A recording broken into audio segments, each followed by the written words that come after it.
Yang kami hormati Bapak Ibu guru semuanya, mohon maaf pada pagi hari ini kita berkumpul di sini. Saya akan menyampaikan apa yang saya lakukan pada aksi nyata sebagai guru penggerak, yaitu diseminasi budaya positif. Bapak Ibu guru, apa itu yang namanya budaya positif? Budaya positif itu adalah seorang guru yang baik harus memiliki kemampuan dalam mewujudkan budaya positif di sekolah. Budaya positif tersebut dapat dijalankan dengan menerapkan konsep-konsep inti seperti disiplin positif, memahami motivasi perilaku manusia berkaitan dengan hukuman dan penghargaan, posisi kontrol seorang guru, pembuat keyakinan sekolah atau kelas, dan penerapan segitiga restitusi dalam penyelesaian suatu masalah di sekolah. Nah, maka dari itu ini akan saya sampaikan bahwa yang namanya tadi adalah budaya positif dengan tujuan apa? Supaya di sekolah kita nanti itu berkarakter, mempunyai sikap yang baik. Dalam budaya positif itu ada 5 Bapak Ibu. Yang pertama adalah disiplin positif.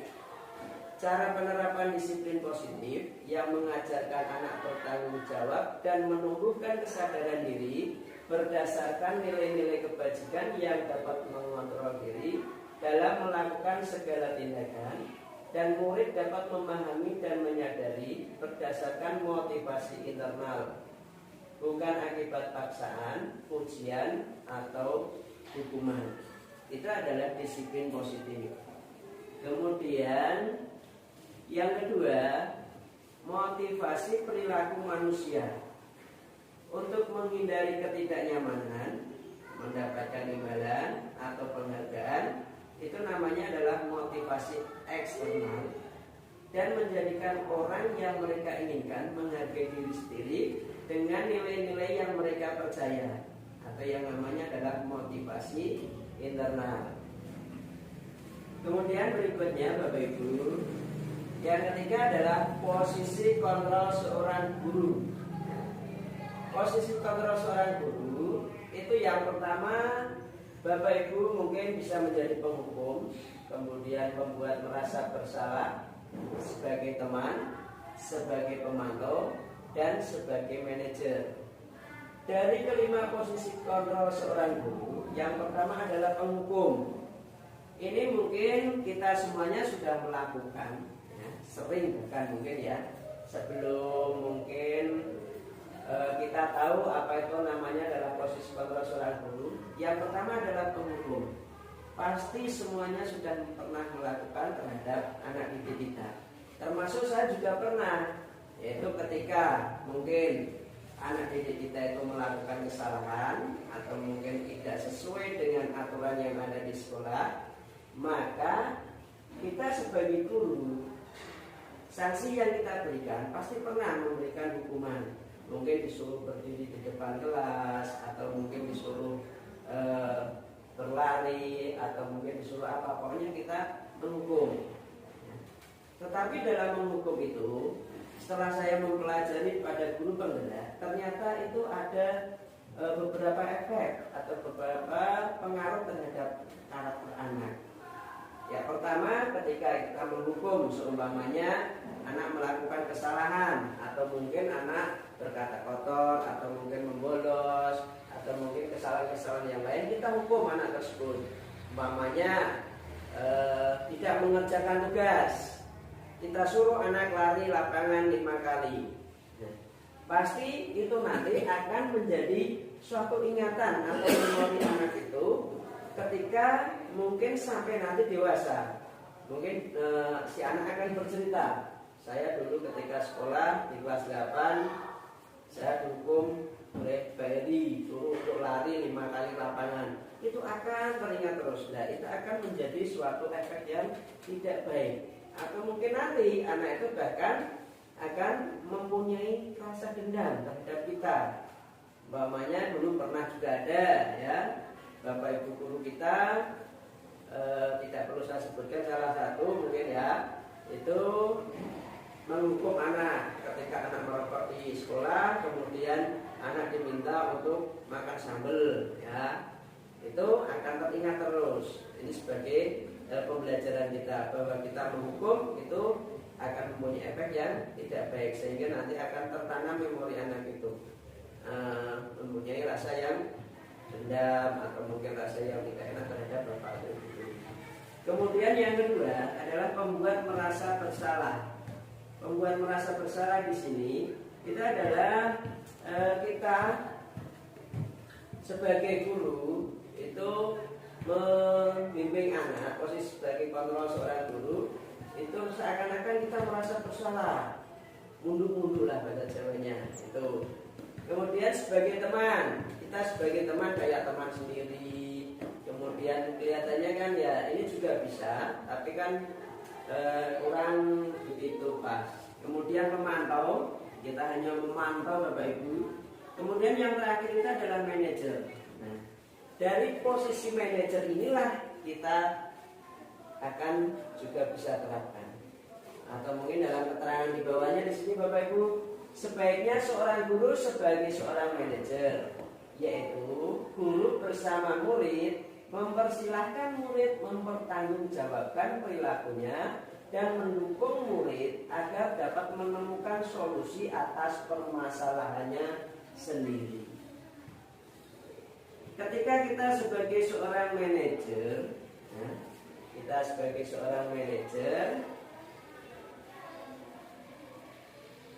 ini kembali lagi.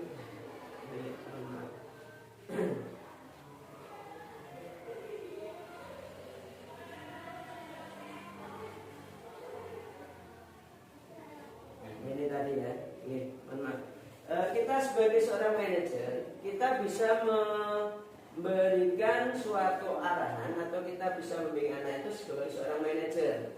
Kita mengingatkan, ya, kemudian kita bisa sebagai teman, kita dengan bahasa yang halus. Pokoknya kita sebagai manajer itu adalah posisi yang paling baik bagi seorang guru untuk mempersilahkan murid itu mempertanggungjawabkan perilakunya dan mendukung murid agar dapat menemukan solusi atas permasalahannya.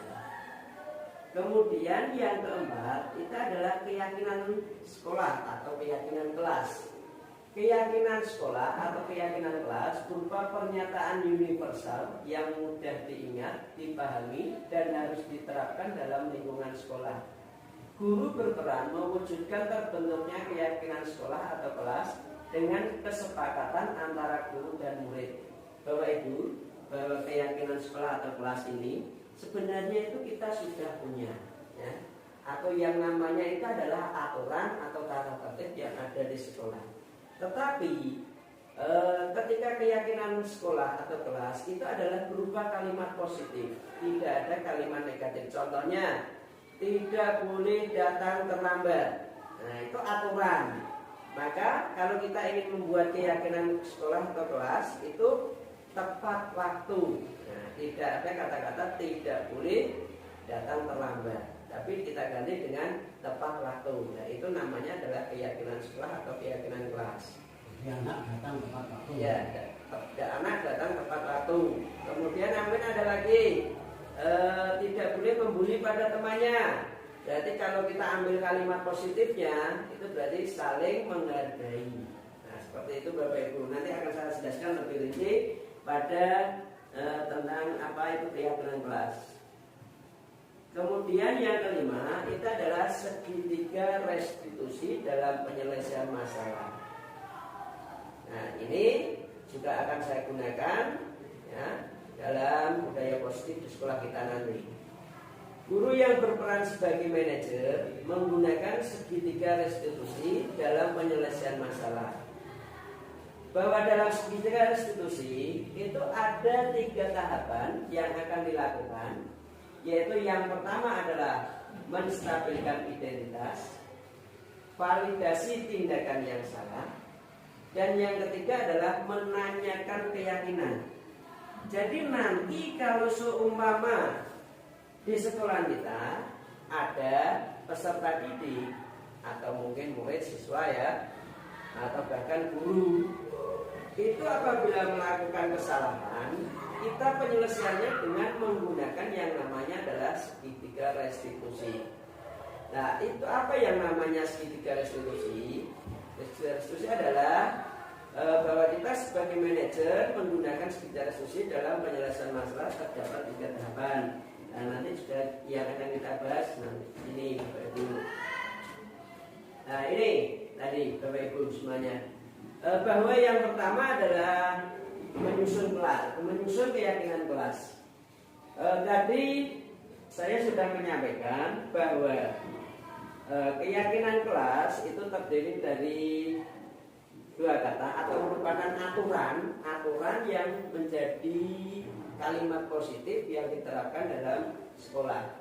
Artinya dari besarnya. Kemudian ini adalah yang terperinci. Kenapa di sini saya menyampaikan tentang keyakinan kelas dan segitiga restitusi? Karena nanti saya akan menerapkan kedua budaya positif tersebut, yaitu keyakinan kelas dan budaya dan segitiga restitusi. Yang pertama Bapak Ibu, menyusun keyakinan kelas. Keyakinan kelas terdiri dari 2 kata dalam bahasa Indonesia, yakni keyakinan dari kata dasar yakin serta kata kelas. Adapun makna dari kedua kata tersebut menurut Kamus Besar Bahasa Indonesia atau KBBI yaitu keyakinan adalah kepercayaan dan sebagainya yang menyatakan sungguh-sungguh, kepastian, ketentuan, kelas, nah ketentuan ya. Kemudian yang kedua, kelas adalah tingkat ruang tempat belajar di sekolah ya. Atau mungkin ini Bapak Ibu, mungkin ada yang mau disampaikan dulu sebelum kita menyampaikan tentang apa itu yang namanya keyakinan kelas dan segitiga restitusi. Karena nanti saya akan menerapkan kedua hal tersebut. Tidak ada, Tidak ada. Kita lanjut tadi Bapak Ibu, bahwa keyakinan kelas itu terdiri dari 2 kata, yaitu dari kata yakin dan kelas. Adapun makna dari kata keyakinan itu sendiri itu adalah kepercayaan dan sebagainya yang dilaksanakan secara sungguh-sungguh, kepastian, ketentuan. Nah, kelas itu berarti ruang tempat belajar di sekolah. Nah, ini berdasarkan dari pengertian ya, berdasarkan pengertian dari kata keyakinan dan kelas dalam KBBI dapat dipahami bahwa keyakinan kelas memiliki kaitan dengan kepastian, ketentuan, dan tingkat. Namun perlu digarisbawahi bahwa keyakinan kelas tidak memiliki kaitan dengan kepercayaan, sebab keyakinan kelas memang tidak merujuk pada makna agama atau kepercayaan. Nah, maksudnya begini Bapak Ibu, kalau mungkin sering kita mendengar kata keyakinan itu berhubungan dengan agama atau kepercayaan yang biasa kita dengar. Nah, tapi dalam hal ini nanti itu kita membuat keyakinan kelas itu kita tidak merujuk pada salah satu agama atau kepercayaan. Karena kenapa? Karena mungkin ya di sekolah kita itu tidak hanya yang agama Islam, dari agama yang lain juga boleh di sekolah kita. Jadi nanti ketika membuat keyakinan kelas itu tidak langsung merujuk pada agama atau kepercayaan yang diyakini oleh seorang guru, gitu Bapak Ibu. Kemudian ya, dapat kita simpulkan juga bahwa keyakinan kelas di sini lebih merujuk pada kepastian atau ketentuan kelas. Dengan demikian dapat kita pahami bahwa merumuskan keyakinan kelas itu artinya adalah membuat rumusan tentang ketentuan kelas. Setelah mengetahui makna keyakinan kelas secara utuh, mari kita simak cara merumuskan keyakinan kelas berikut ini. Nah, ini Bapak Ibu yang nanti saya akan laksanakan dalam penerapan aksi nyata tentang budaya positif, yaitu keyakinan kelas dan segitiga restitusi.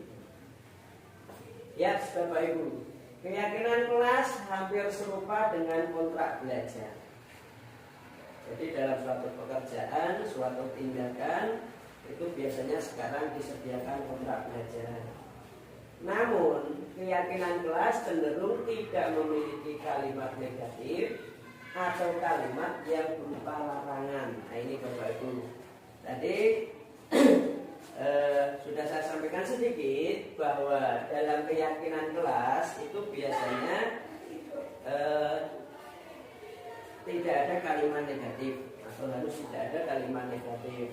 Tapi kalau aturan itu masih ada. Contohnya tadi tidak boleh datang terlambat, anak tidak boleh berkata kotor. Nah itu kan merupakan kalimat negatif. Nah jadi nanti ketika kita membuat keyakinan kelas itu harus berupa kalimat positif. Kemudian berikutnya tadi, setelah kita memilih kalimat negatif atau kalimat yang berupa larangan, keyakinan kelas lebih menekankan pada kalimat-kalimat positif yang bersifat universal secara umum. Hal ini sebagaimana penjelasan Noviani tahun 2002 halaman 92 dalam buku yang berjudul From Nothing to Something, catatan CGP dari Kota Tikar, yaitu keyakinan kelas berupa pernyataan-pernyataan positif. Pernyataan keyakinan kelas senantiasa dibuat dalam bentuk positif. Nah, tadi kalimatnya harus berupa kalimat positif, ya, positif. Itu keyakinan kelas. Kemudian berikutnya Bapak Ibu, ya, langkah yang pertama, 1. Siswa menuliskan keyakinan yang mereka inginkan. Jadi begini, seorang guru ketika di kelas ingin membuat keyakinan kelas, pertama itu kita mengajak siswa untuk menuliskan keyakinan atau pernyataan universal yang mereka paling umum. Kalau mungkin yang tidak begitu umum atau tidak universal, ya pokoknya sejenis oke, gonmu dia itu hampir mirip dengan ini, maka kita ambil satu saja. Nah seperti itu. Kemudian yang keempat, itu adalah mengubah keyakinan kelas menjadi kalimat positif. Seperti tadi, itu berarti sudah tertampung semuanya, sudah kita pilih, sudah kita kelompokkan. Oh ini masih kalimat yang positif. Ini kalimat negatif, harus kita rubah positif. Rubahnya bagaimana? Kita laksanakan pada langkah yang keempat. Proses merumuskan keyakinan kelas lanjut ke tahap mengubah keyakinan kelas yang telah ada menjadi kalimat yang positif. Jadi, nah kemudian yang kelima, mengecek dan menyepakati keyakinan kelas. Tahap terakhir adalah mengecek kembali keyakinan kelas dan menyepakatinya. Tujuannya apa Bapak Ibu? Bahwa kita sudah mengecek dan meyakini, tujuannya itu adalah agar tidak ada keyakinan kelas yang rancu dan seluruh pihak di kelas, siswa serta guru, dapat memegang tanggung jawab keyakinan kelas dengan baik. Tadi kalau pamannya si dia membuat ini, kemudian mau melakukan ini, aku berarti melanggar perkataanku sendiri. Seperti itu. Jadi itu akan bisa merubah anak tersebut itu menjadi budaya yang positif atau arah yang lebih baik. Nah, itu tentang keyakinan kelas.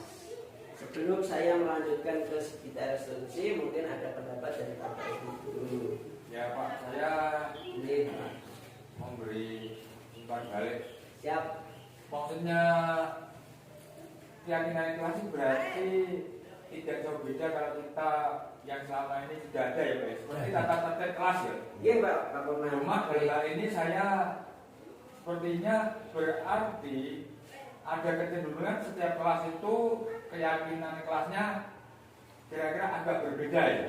Jadi, Dari kelas yang satu dengan yang lain ya. iya. Jadi enggak kalau selama ini tata tertib kelas semuanya juga sama ya.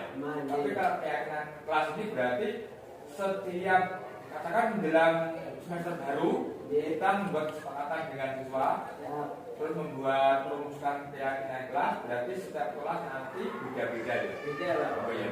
Jadi, Gitu ya. ya, itu tadi benar apa yang Panjenengan sampaikan. Memang selama ini kita hanya mempunyai tata tertib. Nah, tata tertib sekolah atau mungkin kelas itu di sekolah kita itu sama. Tetapi kalau nanti keyakinan kelas itu mungkin setiap kelas itu berbeda. Tergantung dari apa yang diusulkan oleh anak atau apa yang kita bahas dengan anak. Kira-kira pendapat anak itu dalam aturan di kelas ini seperti ini.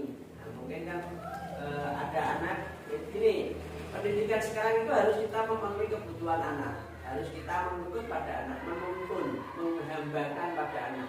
Tidak seperti dulu mungkin seorang guru pokoknya gue kudu manut aku cah seperti itu. Tapi sekarang berdasarkan apa yang saya pelajari pada guru penggerak, berdasarkan dari filosofi diajar Dewantoro, pembelajaran itu adalah kita berhamba pada anak, menuntun anak untuk mencapai kebahagiaan dan keselamatannya.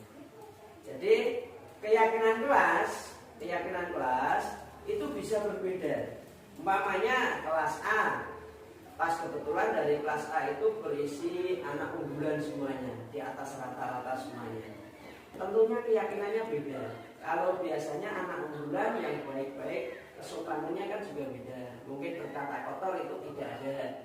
Beda dengan banyak anak kelas E. Anak kelas E mungkin ya pas kebetulan pengelompokannya itu ya di bawah rata-rata lah. Ada yang berbagai macam dari mungkin dari keluarga ini.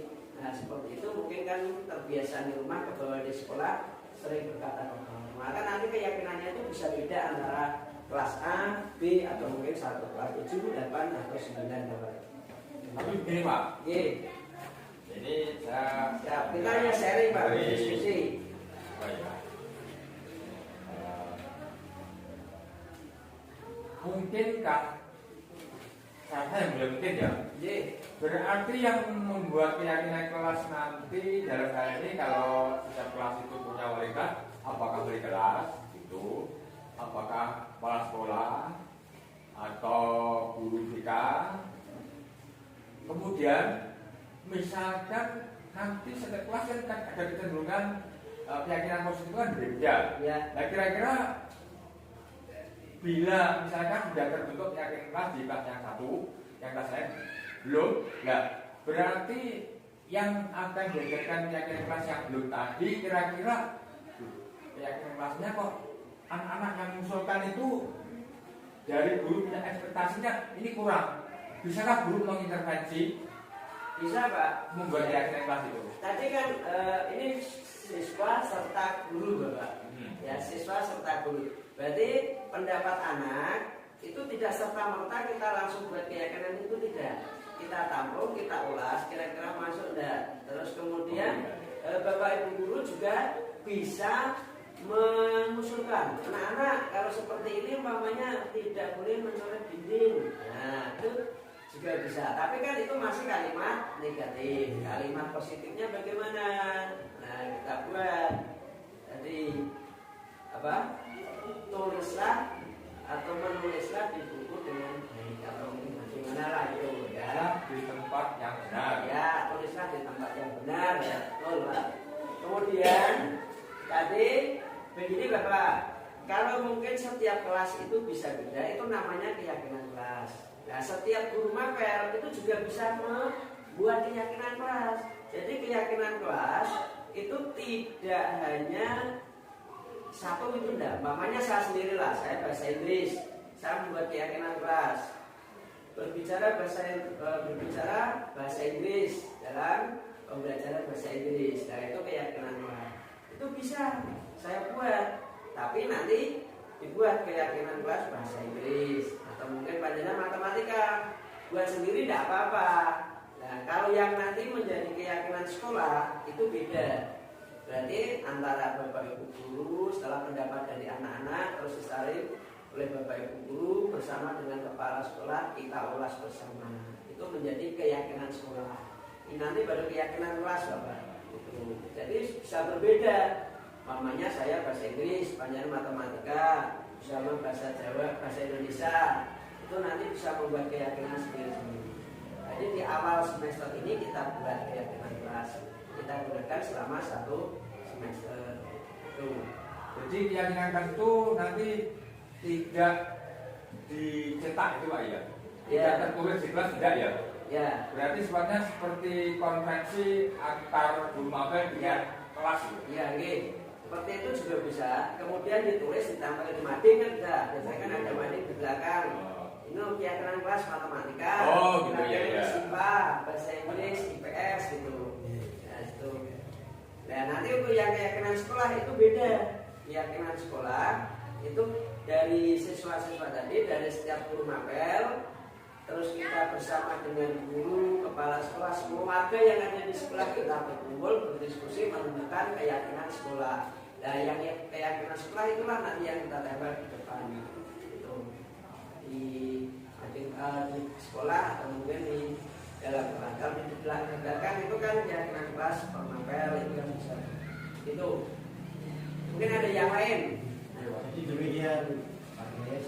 Jadi Pak, terkait dengan keyakinan kelas yang sudah disepakati antara siswa, wali kelas dan guru mapelnya juga. Artinya ada harapan ke depan itu para siswa belajar dengan nyaman, aman, tenang, damai, sehingga apa yang diharapkan Bapak Ibu guru itu betul-betul terwujud, sehingga anak-anak itu selalu hadir tepat waktu, kemudian belajar dengan baik. siap. Iya Pak. Itu salah satu tujuan kita, yaitu kita membuat pembelajaran yang aman, nyaman, dan menyenangkan. Itu salah satu tujuan. Mungkin ada yang lain dari keyakinan kelas. Sabar G, kita lanjut G. Nah, yang kedua yang nanti saya akan lakukan itu adalah penerapan disiplin positif melalui segitiga restitusi. Nah, jika murid melakukan pelanggaran, apakah langkah kita? Siapa yang mengingatkan? Apakah mereka kita beri hukuman atau kita hanya memaafkan saja? Dalam contoh kasus Bapak Ibu, ketika melakukan pembelajaran, terdapat siswa secara spontan mengatakan perkataan yang tidak sesuai keyakinan kelas, atau yang namanya adalah perkataan kotor. Nah, apakah siswa tersebut diperbolehkan pembelajaran atau tidak? Selama ini kebiasaan kita adalah langsung memaafkan atau membuat mereka tidak nyaman. Perhatian kita cenderung pada kesalahan yang dilakukan daripada mencari cara bagi mereka untuk memperbaiki diri. Ini coba Bapak Ibu, mamanya tadi di sekolah kita itu ada murid yang melakukan pelanggaran. Apakah kita atau apakah langkah kita? Siapa yang mengingatkan? Apakah mereka kita memberi hukuman atau kita memaafkan saja? Bapak Ibu, selama ini atau mungkin saya ya, bukan mungkin lagi, tapi pernah saya lakukan. Ketika saya melakukan pembelajaran di kelas, nah tiba-tiba anak ada yang mengatakan dengan perkataan kotor terhadap temannya. Nah, saya pun juga mendengar apa yang dikatakan oleh anak tersebut. Nah, saya juga mendengar. Kemudian saya memanggil anak tersebut. Tony kamu kesini. Tadi kamu bilang apa? Ini. Terus langkahnya apa? Saya mengatakan pada anak tersebut, ojo diulangi nih. Jangan diulang kembali. Nah itu yang saya lakukan. Ternyata Bapak Ibu, setelah saya mempelajari pada pelatihan guru pembela ini, atau pendidikan guru pembela, terutama pada segitiga restitusi, disiplin positif, ternyata itu kurang tepat. Saya mengatakan rasa bilang lagi seperti itu, berarti itu tidak sesuai dengan apa yang ada dalam segitiga restitusi yang selama ini saya pelajari pada guru pembela. Kemudian saya dapat mempersilahkan anak tersebut melanjutkan mengikuti pembelajaran.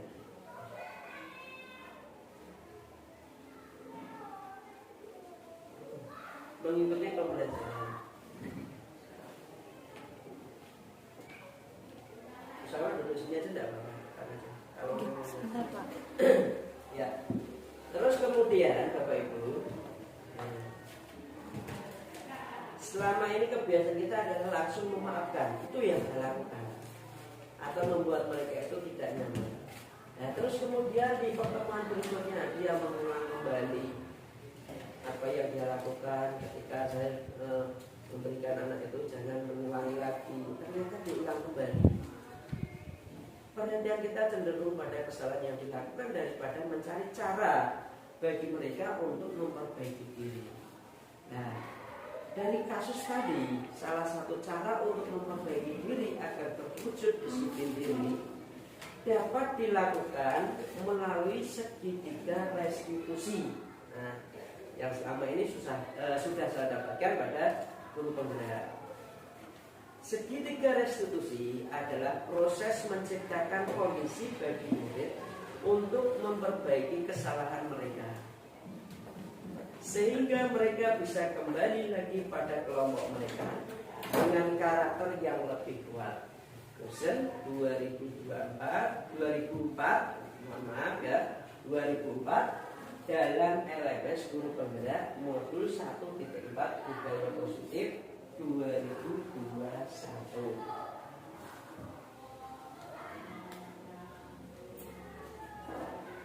Melalui segitiga restitusi, kita dapat membantu murid menjadi lebih memiliki tujuan, disiplin positif, serta memulihkan dirinya setelah berbuat salah. Penekanannya bukanlah pada bagaimana berperilaku untuk menyenangkan orang lain atau menghindari ketidaknyamanan, namun tujuannya adalah menjadi orang yang menghargai nilai-nilai kebajikan yang mereka percayai. Segitiga restitusi membantu murid untuk jujur pada diri sendiri dan mengevaluasi dampak dari kesalahan yang dilakukan. Segitiga restitusi memberikan penawaran, bukan paksaan. Sangat penting bagi guru untuk menciptakan kondisi yang membuat murid bersedia menyelesaikan masalah dan berbuat lebih baik lagi. Dengan berkata, ini contoh dalam melaksanakan segitiga restitusi. Umpamanya anak tadi ya yang saya ceritakan tadi, ketika pada pembelajaran anak berkata kotor atau tidak sesuai dengan keyakinan kelas. Kemudian pas pada istirahat, anak kita ajak ke kolom, ya, kita ajak, ini coba kamu melakukan pelanggaran. Apakah kita atau apakah langkah kita? Siapa yang mengingatkan? Apakah mereka kita memberi hukuman atau kita memaafkan saja? Bapak Ibu, selama ini atau mungkin saya, ya bukan mungkin lagi, tapi pernah saya lakukan.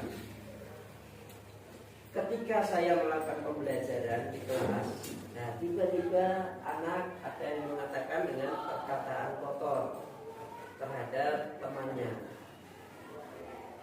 Ya, saya pun juga mendengar apa yang dikatakan oleh anak tersebut. Nah, saya juga mendengar. Kemudian saya memanggil anak tersebut.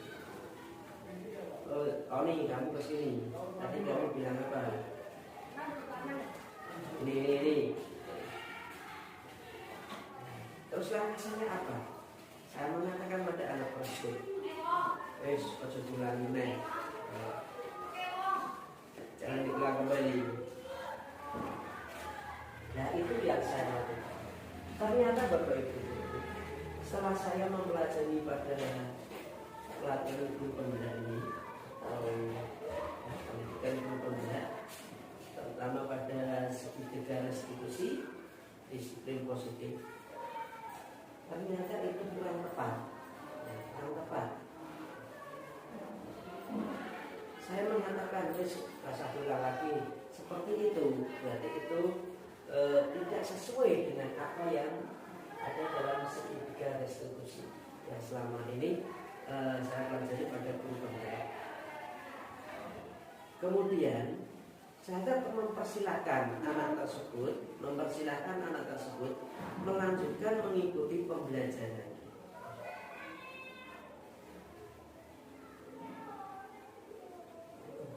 Mengikuti pembelajaran.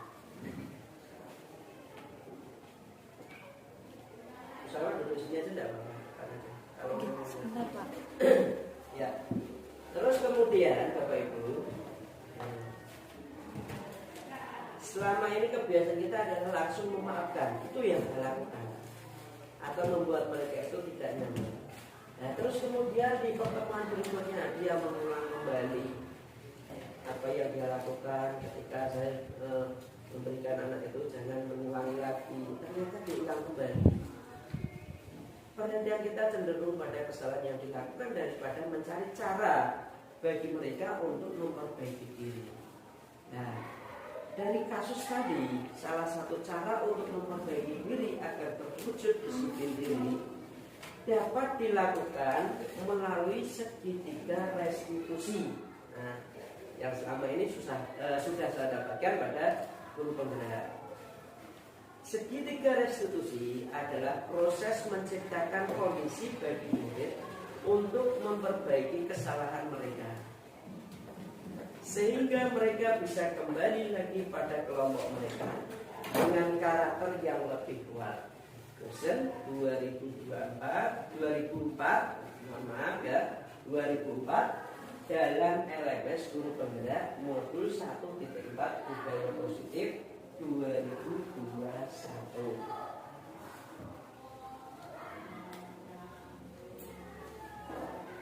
Melalui segitiga restitusi, kita dapat membantu murid menjadi lebih memiliki tujuan, disiplin positif, serta memulihkan dirinya setelah berbuat salah. Penekanannya bukanlah pada bagaimana berperilaku untuk menyenangkan orang lain atau menghindari ketidaknyamanan, namun tujuannya adalah menjadi orang yang menghargai nilai-nilai kebajikan yang mereka percayai. Segitiga restitusi membantu murid untuk jujur pada diri sendiri dan mengevaluasi dampak dari kesalahan yang dilakukan. Segitiga restitusi memberikan penawaran, bukan paksaan. Sangat penting bagi guru untuk menciptakan kondisi yang membuat murid bersedia menyelesaikan masalah dan berbuat lebih baik lagi. Dengan berkata, nah, ini contoh dalam melaksanakan segitiga restitusi. Umpamanya anak tadi ya yang saya ceritakan tadi, ketika pada pembelajaran anak berkata kotor,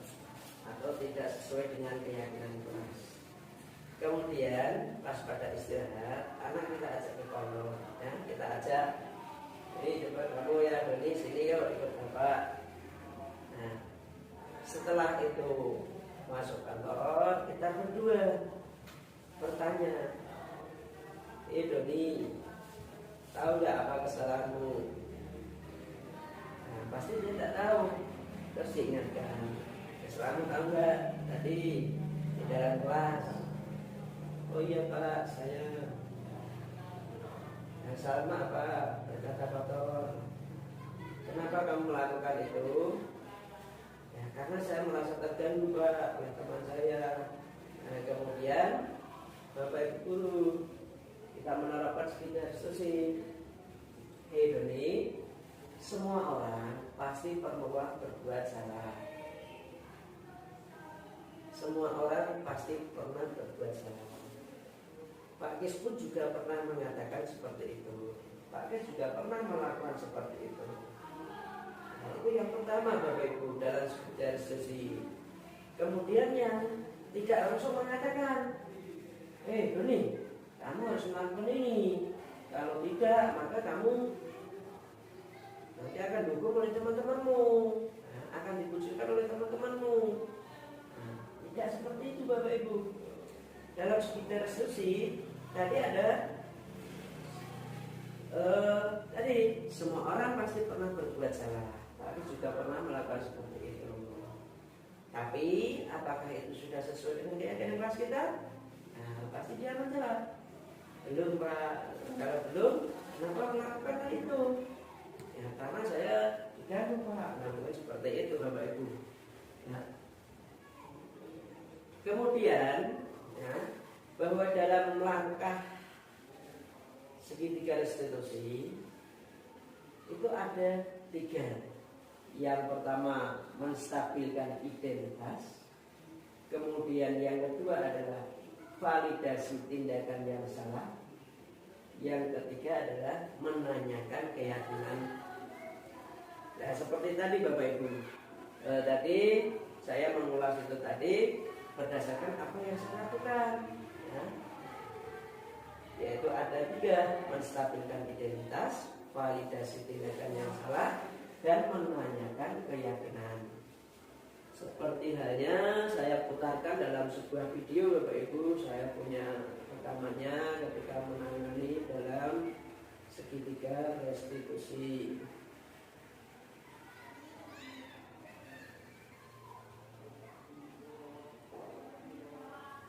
Ini Bapak Ibu.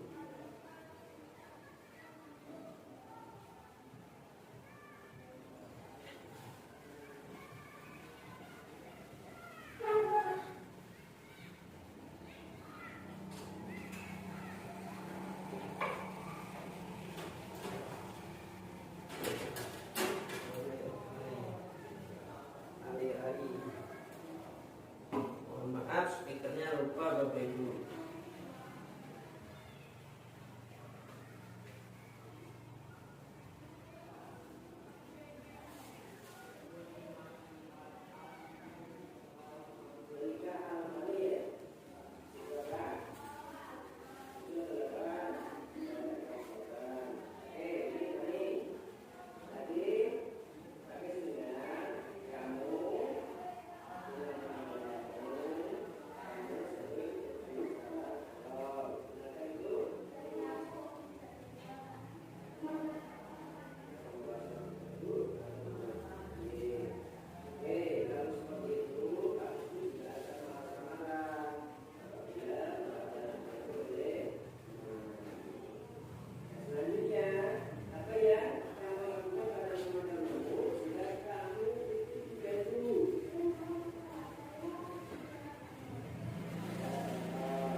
Ini Bapak Ibu, tadi yang pertama itu adalah memvalidasi tindakan.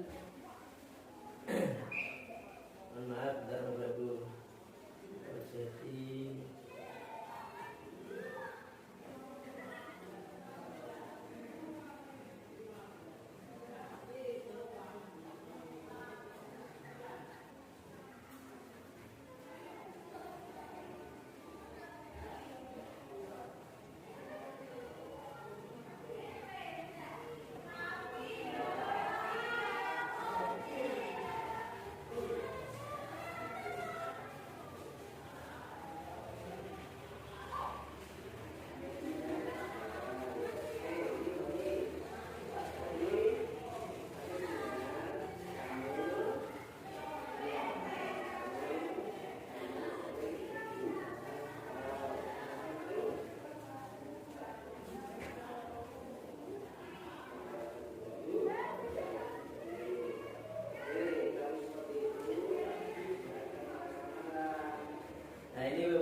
kita lakukan, yang saya lakukan tadi adalah menstabilkan identitas.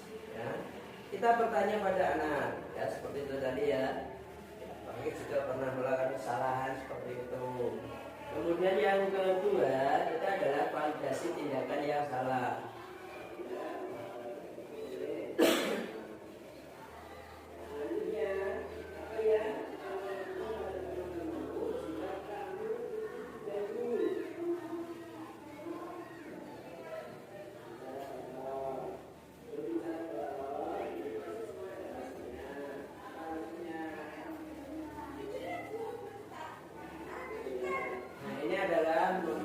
Tindakan yang salah Bapak Ibu. Ketika dalam studi restitusi kita tadi adalah menstabilkan identitas, memvalidasi tindakan yang salah.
Tadi Bapak Ibu yang saya lakukan dalam penerapan segitiga restitusi, yang pertama adalah menstabilkan identitas, kemudian validasi tindakan yang salah, dan menanyakan keyakinan.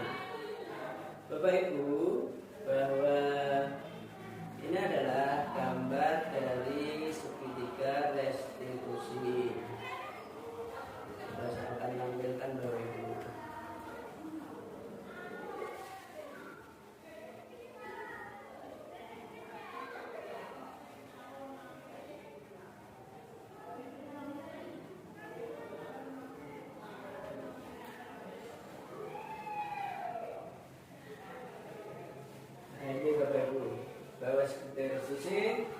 Menstabilkan identitas, kemudian memvalidasi tindakan yang salah, dan yang ketiga adalah menanyakan keyakinan.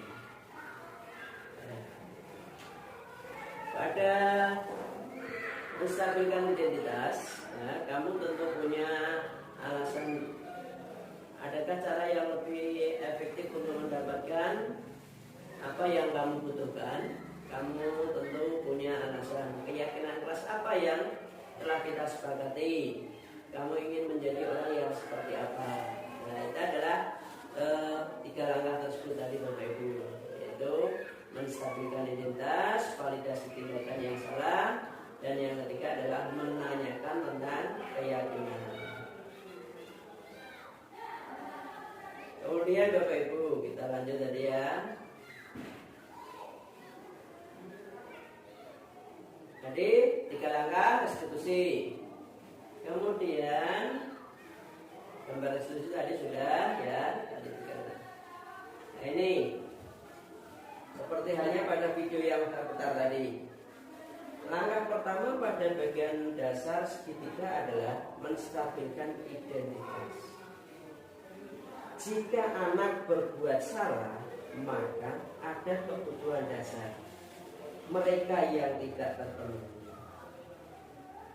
Bagian dasar segitiga restitusi memiliki tujuan untuk merubah orang yang gagal karena telah berbuat kesalahan menjadi orang yang sukses.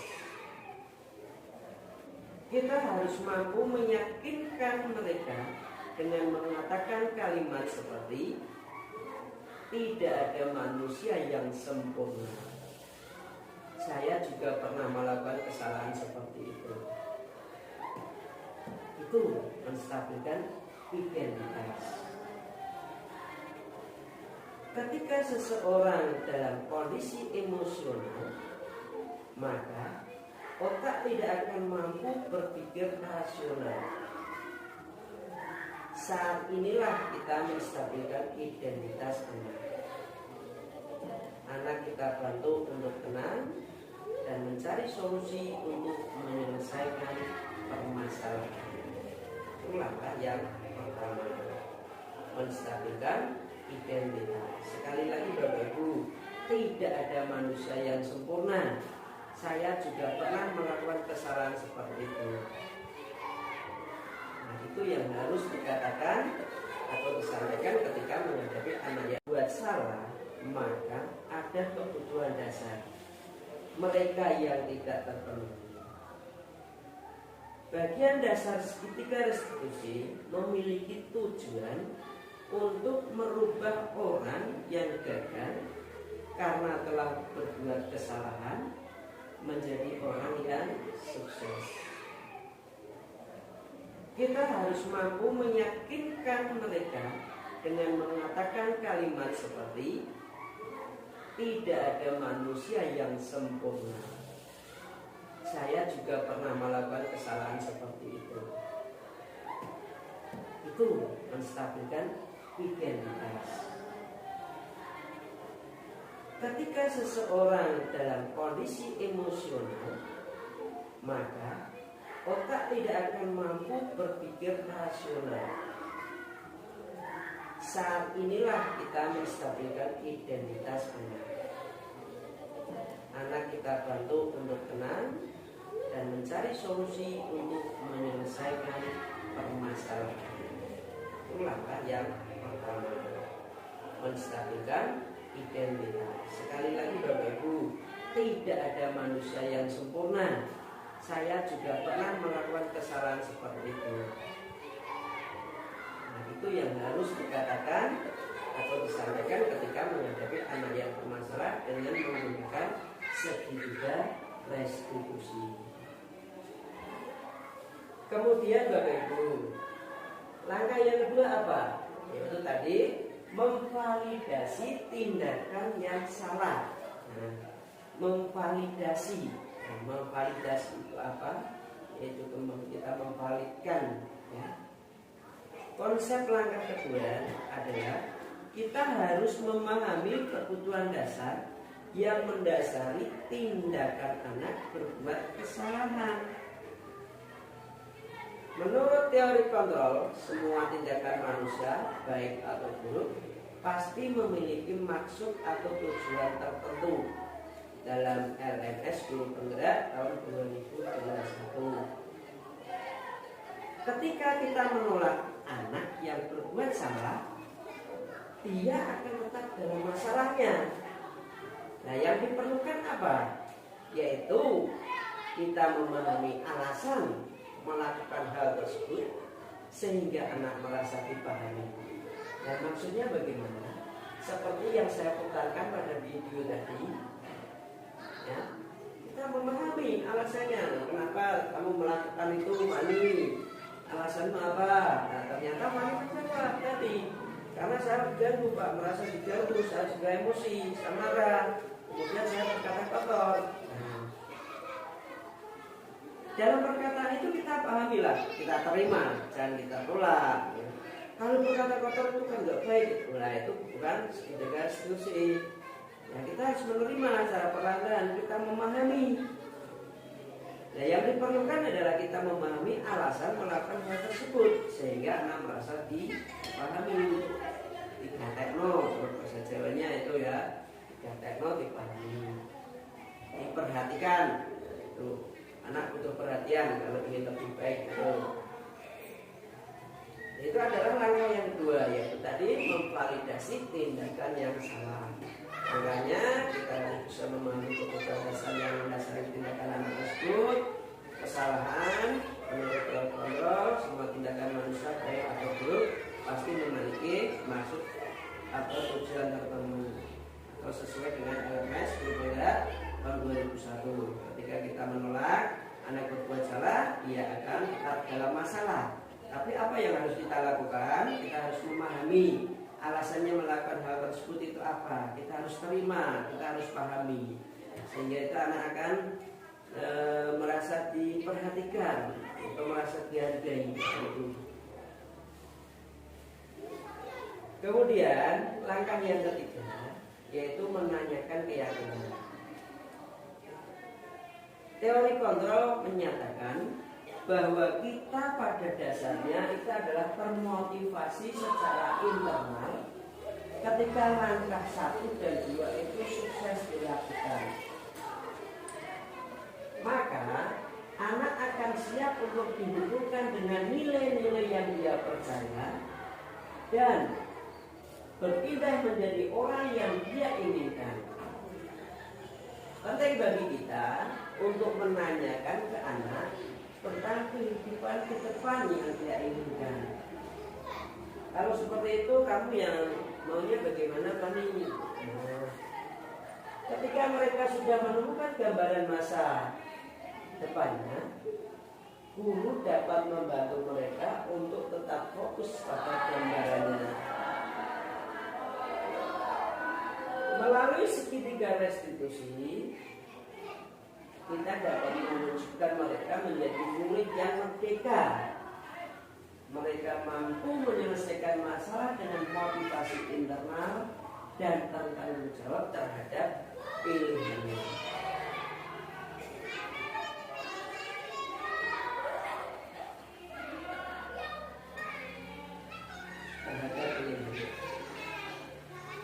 Nah, begitu Bapak Ibu, pada segitiga restitusi, langkah ketiga yaitu menanyakan keyakinan. Teori kontrol menyatakan bahwa kita pada dasarnya adalah termotivasi secara internal.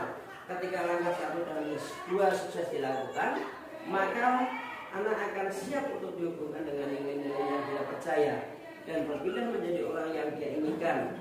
Penting untuk menanyakan ke anak tentang kehidupan ke depan dan dia inginkan. Ketika mereka sudah menemukan gambaran masa depannya, guru dapat membantu mereka untuk tetap fokus pada gambarannya. Melalui segitiga restitusi, kita dapat mewujudkan mereka menjadi murid yang merdeka, murid yang belajar aman, nyaman, dan menyenangkan sesuai dengan kebutuhan anak.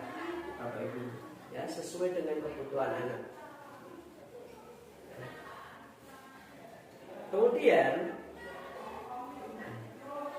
seperti halnya yang pernah saya pelajari pada guru perdana, yaitu berdasarkan filosofi Ki Dewantara, bahwa pembelajaran itu menuntun menambahkan pada anak, yaitu kita pembelajarannya sesuai dengan kebutuhan anak, sesuai dengan kebutuhan anak.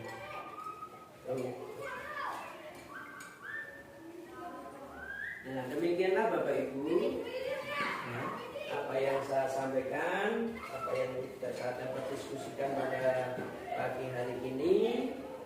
Sebelum saya tutup, saya ingin memberi penguatan sedikit tentang apa yang kita diskusikan pada hari ini. Bapak Ibu semuanya, bahwa kita menjadi seorang guru, kita harus mampu mendidik, menuntun anak untuk belajar yang aman, nyaman dan menyenangkan sesuai dengan kebutuhan anak. Anak datang dari beraneka ragam, dari keunikan tersendiri dari anak-anak tersebut. Maka kita harus memenuhi anak itu sesuai dengan kebutuhan. Nah, di dalam sekolah kita harus bisa menerapkan yang namanya budaya positif. Seperti halnya yang kita diskusikan pada pagi hari ini. Nah, nanti saya akan menerapkan 2 hal, yaitu penanganan kelas dan segitiga restitusi. Seperti halnya tadi Bapak Ibu semua, bahwa seperti apa yang saya paparkan tadi, apa yang saya sampaikan, bahwa yang namanya keyakinan kelas itu adalah suatu aturan dalam bentuk kalimat positif yang kita buat berdasarkan kesepakatan antara anak dengan guru. Itu keyakinan kelas. Kalau nanti keyakinan sekolah berarti berdasarkan kesepakatan antara semua warga sekolah. Nah, proses pembacanya seperti itu tadi Bapak. Ya, Ya, ada 5 langkah jadi, ya 5 langkah dalam proses pembuatannya. Kemudian dalam segi diskusi pasti di setiap sekolahan dimanapun kita akan menemukan sebuah permasalahannya.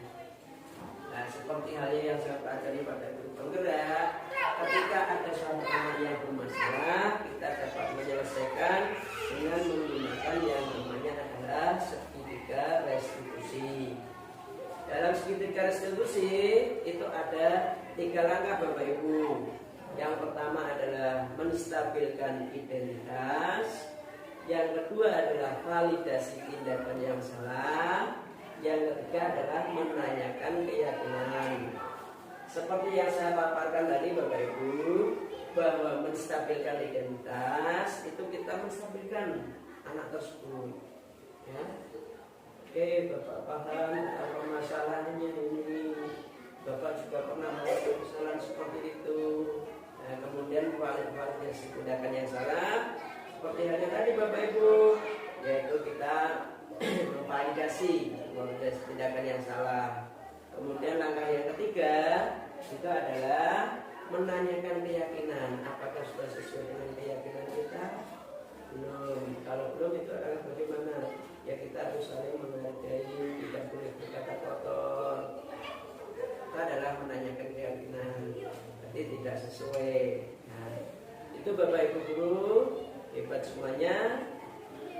Kita tetap semangat, kita tetap bergerak dan menggerakkan ya Bapak Ibu antara satu sama lain, sehingga sekolah kita nanti akan menjadi sekolah yang aman, nyaman dan menyenangkan. Harapan kita semuanya seperti itu Bapak Ibu semuanya, yaitu kita mempunyai sekolah yang aman, nyaman dan menyenangkan bagi semua warga sekolah.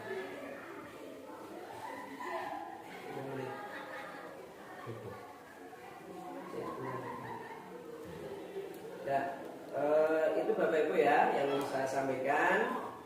Kalau mungkin ada yang mau ditanyakan kembali silahkan. Kalau tidak akan saya tutup. Bagaimana Bapak? Ya cukup Pak, terima kasih atas penjelasannya. Oke ya, terima kasih Bapak Ibu guru semuanya atas waktunya. Sebelum kami tutup, semoga Bapak Ibu semuanya dalam keadaan sehat, panjang umur, diberi keberkahan rezeki yang banyak.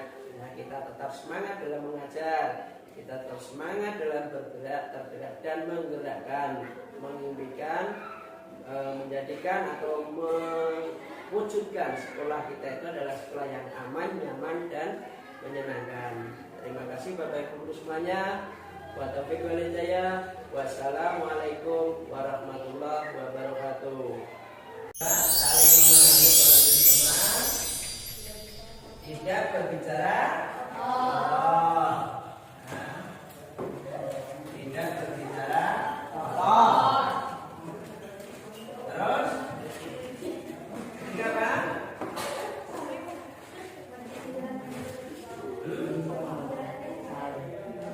Menjalankan piket ya, menjalankan piket. Terus apa lagi? Datang ke sekolah masuk tempat itu ya, diwajibkan piket kelas, wajib menjalankan piket sama. Mengasihi teman, mengasihi teman, atau bisa saja yang namanya adalah saling menghargai. Hanya ini, mungkin ada yang mengatakan tidak mengejek teman, ya, tidak mengejek teman, atau membuli ya. Tidak mengejek teman itu atau tidak membuli teman yang lain. Tidak boleh besok ketika berburu. Tidak. Tidak boleh bersih. Ramai berarti ya. Tidak ramai. Tidak berbicara sendiri.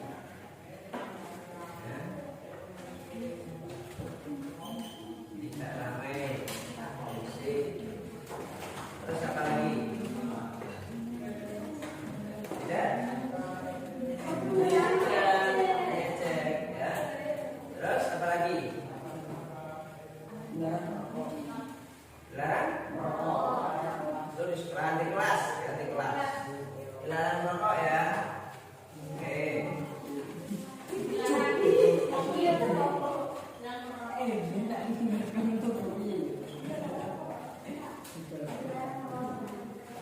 Ya kan? Pak, dilarang membawa alat make up, Pak. Kenapa lagi? Dia makan di kelas. Nah, ya. Itu. Terus yang belajar dengan Semangat. belajar dengan semangat.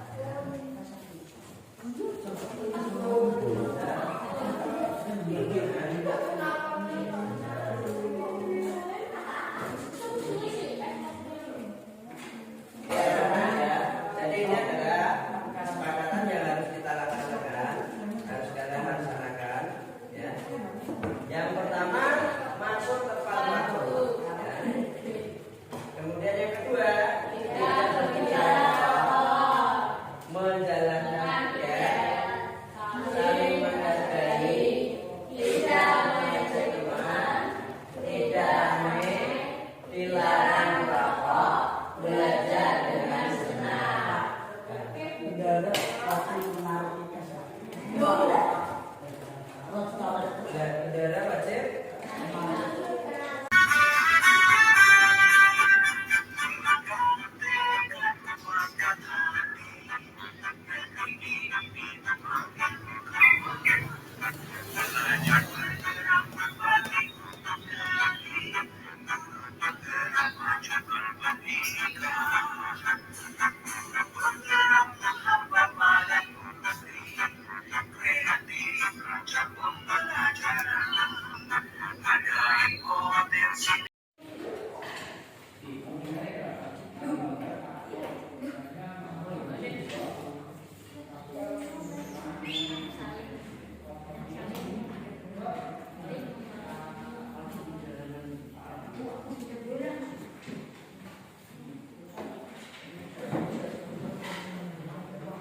Kelas. 1. Masuk kelas tepat waktu. 2. Mendengarkan penjelasan guru. 3. Menjaga kelas tetap bersih dan rapi. 4. Bicara yang sopan dan baik. 5. Saling membantu. 6. Mengingatkan teman jika melakukan kesalahan. Telepon.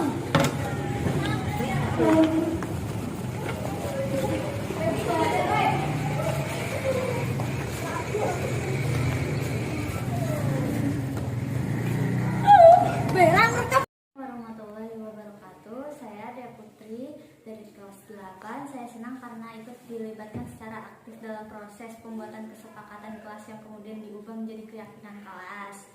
Saya berharap keyakinan kelas yang telah dibuat dan disepakati oleh seluruh siswa dilaksanakan dengan penuh kesadaran dan tanggung jawab, sehingga hubungan kami dengan guru menjadi baik. Kenakalan teman-teman berkurang seperti berkata kotor, membolos, membuli menjadi hilang, dan kami menjadi lebih baik lagi. Waalaikumsalam warahmatullahi wabarakatuh. Rika Alfani ya? Iya, Pak. Siswa kelas 7. 7 atau 8? Ya, kelas 8. Oke, ini Fani. Tadi Pak Kis dengar kamu dengan teman-temanmu, kamu sering berbicara kotor. Benarkah itu? Ya, Pak. Saya masih tidak terima karena saya diganggu atau diledekin, Pak. Oh, merasa diganggu atau diledekin. Oke, kalau seperti itu Pak Kis pun juga akan merasa marah apabila diganggu oleh teman. Iya, Pak. Nah, selanjutnya apa yang kamu lakukan pada teman-temanmu jika kamu itu diganggu? Saya marah, Pak. Saya bicara kotor. Bicara kotor. Berbicara kotor itu pasti semua ada alasannya. Apa alasannya? Saya diganggu, Pak. Saya tidak salah apa-apa kok diganggu. Oh ya, terus menurut kamu sudah melanggar keyakinan kelas belum? Sudah, Pak. Tidak menghargai teman. Keyakinan kelasnya tidak menghargai teman. Penting nggak itu semua? Penting, Pak. Penting. Kalau penting, Apa yang akan kamu lakukan ketika kamu diganggu oleh teman? Sabar dan ikhlas, Pak. Sabar dan ikhlas. Bersediakah kamu untuk melaksanakan itu? Bersedia, Pak. Bersedia. Apa yang kamu lakukan untuk memperbaikinya itu? Saya akan lebih menghargai teman, lebih bersabar dalam menghargai Pak. Menghargai teman dan lebih bersabar dalam bergaul, bekerja sama. Jadi kamu tidak boleh berkata kotor lagi pada teman-temanmu jika merasa terganggu. Harus bersabar dan ikhlas. Oke lah Fani, seperti itu ya. Harus kamu pegang. Sekarang kamu bisa kembali ke kelasnya. Katanya dia. Assalamualaikum warahmatullahi wabarakatuh. Saya Rika Alfani, kelas 8. Saya merasa senang telah diajak berdiskusi dengan Pak Kiswanto. Saya harus bisa menghargai dan teman dalam bergaul. Saya tidak akan lagi berkata kotor apabila merasa terganggu dan saya harus lebih bersabar. Wassalamualaikum warahmatullahi wabarakatuh. Warahmatullahi wabarakatuh. Saya Pak Purnam, guru SMP Karya Bakti. Saya menyambut baik implementasi budaya positif di sekolah. Saya bersyukur mendapatkan wawasan dan pengetahuan baru yang gratis. Apa yang dipaparkan oleh Bapak Kiswanto tentang budaya positif cukup jelas, mudah dipahami. Sebelum mengikuti diseminasi ini, saya belum pernah menerapkan segitiga restitusi ketika menghadapi permasalahan siswa. Namun setelah ini saya akan mempraktekkan di kelas saya, terutama membuat kesepakatan atau keyakinan kelas. Saya senang diperkenalkan program disiplin positif yang dinamakan restitusi dan 5 posisi kontrol guru. Saya akan segera mempraktekkan segitiga restitusi untuk menemukan solusi menangani siswa yang indisipliner. Berusaha menerapkan posisi diri sebagai teman dan manajer untuk menuntun siswa dan menumbuhkan karakter baik mereka.